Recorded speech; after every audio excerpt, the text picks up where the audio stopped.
Olá, pessoal.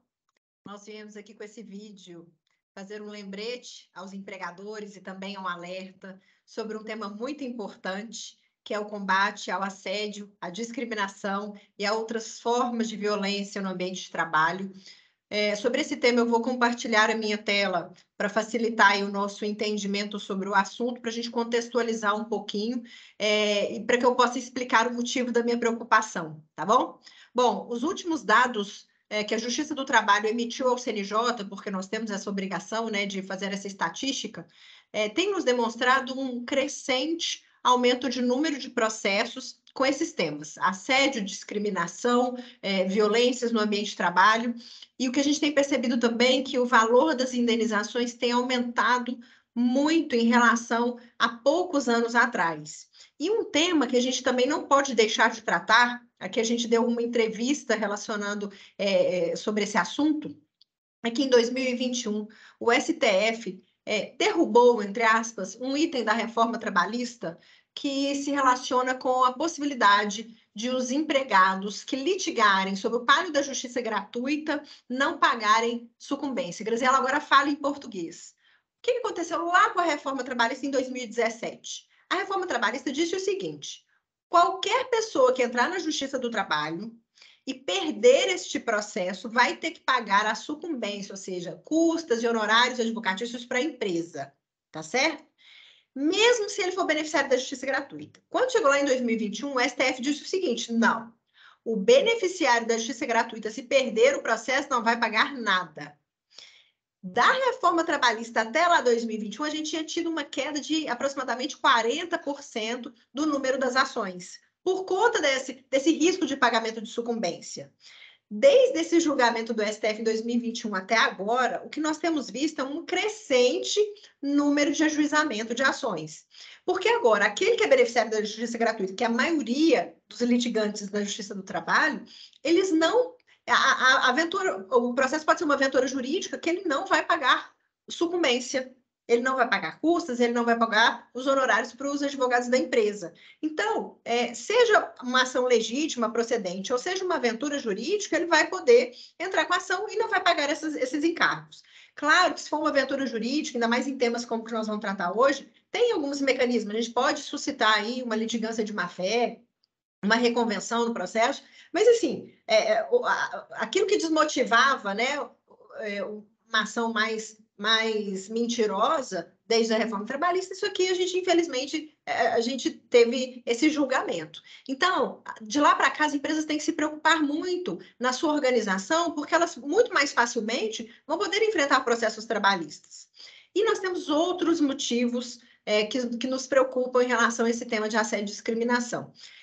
Vocês têm visto aí nos noticiários, né, qualquer tema desse, ainda mais se a empresa tem uma maior projeção, há aquele famoso cancelamento, né? Ela tem uma repercussão muito negativa na internet, nos meios de comunicação, ela tem, às vezes, uma exposição da sua marca, do seu nome, muito rápido, com os veículos de comunicação muito rapidamente, né? Com a nossa tecnologia. Então, a gente fala de proteção da imagem, é uma questão de organização do clima da empresa, né? Então, fica um clima mais sadio quando a empresa se preocupa com esse tema.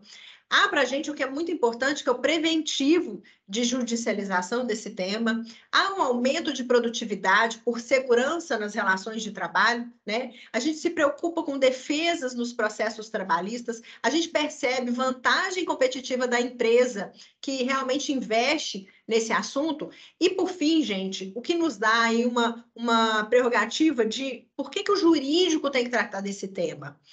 Porque traz aí o direito de regresso da empresa contra o agressor, contra a pessoa que cometeu as práticas irregulares. Então, eu vou falar um pouquinho, agora sim, do maior motivo, além de todos esses que eu comentei, por que as empresas precisam implementar.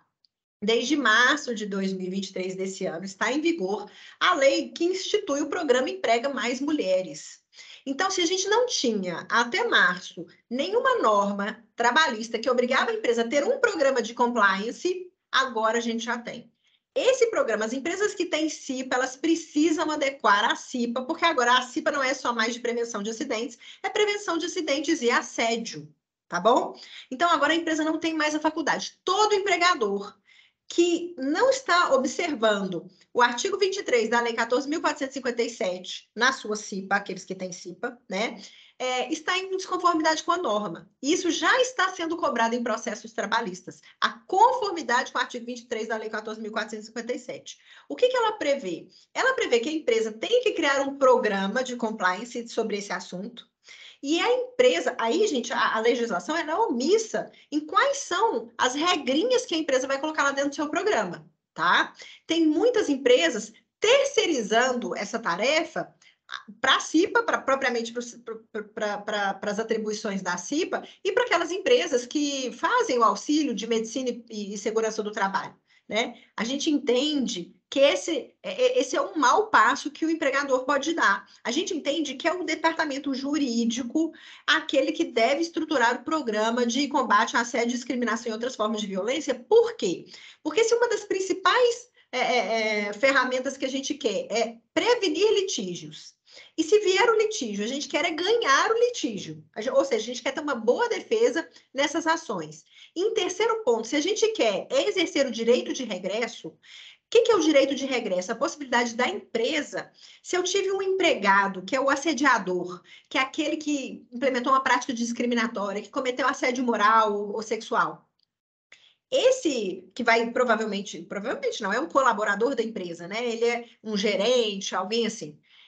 A empresa, ela vai responder uma ação trabalhista pagando uma indenização para a vítima. Muito provavelmente porque isso está previsto lá no artigo 927 do Código Civil. Todo empregador é responsável pelos atos dos seus prepostos. Então, eu tive um gerente que cometeu assédio sexual contra com a sua funcionária. A empresa vai pagar, nessa ação da funcionária, a empresa vai pagar lá a indenização. Mas ela, se ela estruturou isso aqui muito bem, com apoio do seu jurídico, ela vai poder exercer o direito de regresso dela contra esse assediador. E aí, gente, a gente tem visto muitas empresas fazendo esse programa aqui de modo pro forma, só para cumprir caso tenha uma fiscalização, e aí não atinge realmente os reais benefícios. Porque vamos pegar o limão e fazer uma limonada. Uma boa estruturação desse programa é uma forma de defesa da empresa, né, de prevenção de litígios, de sucesso em caso de litígio e de exercício do direito de regresso. A empresa não pode perder essa oportunidade, certo? Mas aí, além de estruturar o programa de compliance, que a gente entende que tem que ter o papel do jurídico, ela tem que criar um canal de denúncias. Então, antes não tinha essa obrigação, agora passa a ter a obrigação de ter o canal de denúncias. A gente sempre recomenda um canal de denúncias terceirizado. Para quê? Para garantir o tratamento das denúncias. Se o canal é interno, se você só abre um e-mail ou um telefone no seu canal de denúncias, como é que você vai garantir todas as denúncias que chegaram? Eu falo assim, se a empresa trabalhar com essas tecnologias mais novas, né, de criptografia, de modo que eu não tenho, gere um relatório que eu não tenho como apagar e tal, tudo bem. Mas se a solução caseira dela não puder permitir que se possa auditar que todas as denúncias foram tratadas, eu já vejo uma fragilidade desse canal de denúncias. Então, a gente do jurídico, a gente também faz a validação e a avaliação se o canal de denúncias é apropriado ou não para o cumprimento dessa norma, tá?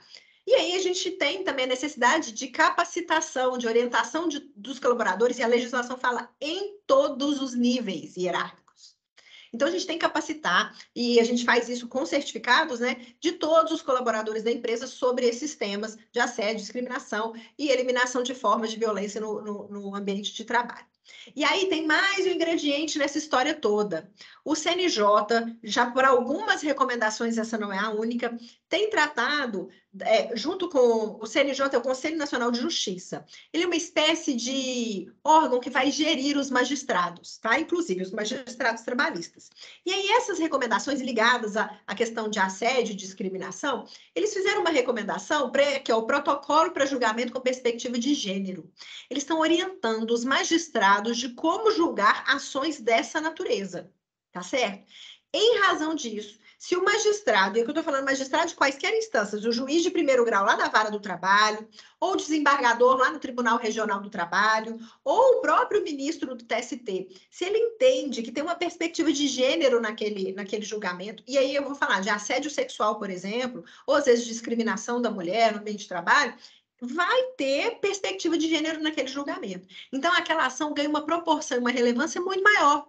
Disso acontece o quê? Aqui eu trouxe um exemplo desta empresa que foi condenada em primeiro grau por um assédio sexual que na vara do trabalho, o magistrado entendeu que a empresa foi omissa, ela tinha um canal de denúncias já implementado, mas segundo as provas do processo, essa denúncia, a empresa foi omissa na tratativa daquela denúncia, ela não levou para frente, arquivou provavelmente, talvez tenha uma falha, às vezes até no modo de construção do protocolo dessa empresa, e lá em primeiro grau ela foi condenada a R$ 5.000 de indenização. Você fala, Graziela, eu vou preferir ser condenada do que às vezes pagar os valores de honorários aí para estruturar toda essa programação. Por esse protocolo de julgamento com perspectiva de gênero, quando chegou no Tribunal Regional do Trabalho, que foi aqui de Minas, da terceira região, essa indenização de 5 passou para R$ 50.000. Tá certo? E essa decisão foi mantida pelo TST, ou seja, não cabe mais recurso. O relator foi o ministro Maurício Godinho Delgado. Então, de uma condenação inicial de 5, que às vezes poderia até às vezes dar improcedência se a empresa tivesse feito seu para-casa corretamente, a gente poderia sair de uma absolvição da empresa naquele processo, às vezes até a ausência do processo, porque às vezes a vítima ia se sentir tratada, ia se sentir cuidada, a empresa teria tomado todas as medidas legais cabíveis, né? Mas não, aí saiu de uma condenação de 5, que passou para 50, e provavelmente esse vai ser o resultado final do julgamento desse processo, né? Porque aqui já foi noticiado na semana passada o julgamento da turma, é possível que eles às vezes caiba algum recurso, é possível que tentem ir para o STF com essa matéria, mas assim, muito, muito, muito difícil a reversão no patamar em que estamos com esse julgamento.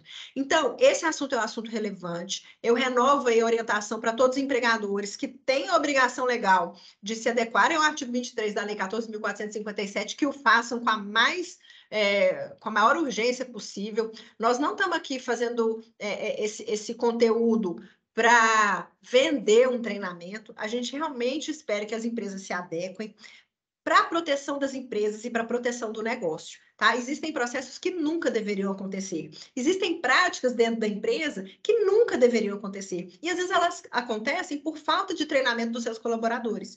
Então, esse é um tema que realmente a empresa deve investir, que faz. É um tema que faz bem a empresa investir, que ela tem retorno visível desse investimento, né? E, na dúvida, eu acho que tem que buscar a orientação do jurídico. A empresa que tem jurídico interno, peça o seu jurídico. Não deixe apenas as empresas de medicina e segurança do trabalho, ou só o RH, que faça a estruturação disso. Justamente porque todas as perspectivas que analisamos, seja preventiva, seja durante um processo, seja no exercício do direito do regresso, passam pela análise do profissional do direito. Né? Então, eu acho que o profissional do direito não pode ficar fora dessa discussão. E se você já estruturou tudo, já com o RH ou com uma empresa de segurança do trabalho, passe a validação do seu programa de compliance de assédio e discriminação para o seu departamento jurídico. Acho que ele não pode ser, nem em casos de denúncia, toda tratativa de denúncia, a gente também tem recomendado que o jurídico faça parte dessa análise, tá? Para maior segurança jurídica, tanto da empresa quanto do colaborador que eventualmente for vítima naquele caso de acusação, tá? De assédio ou discriminação, tá bom? Bom, essa era a nossa recomendação de hoje, o nosso alerta de hoje. Nós seguimos aí à disposição para que os nossos clientes e os nossos parceiros precisarem, que é só entrar em contato conosco, tá? Podemos compartilhar também essa apresentação breve aqui, é só nos solicitar. Um abraço.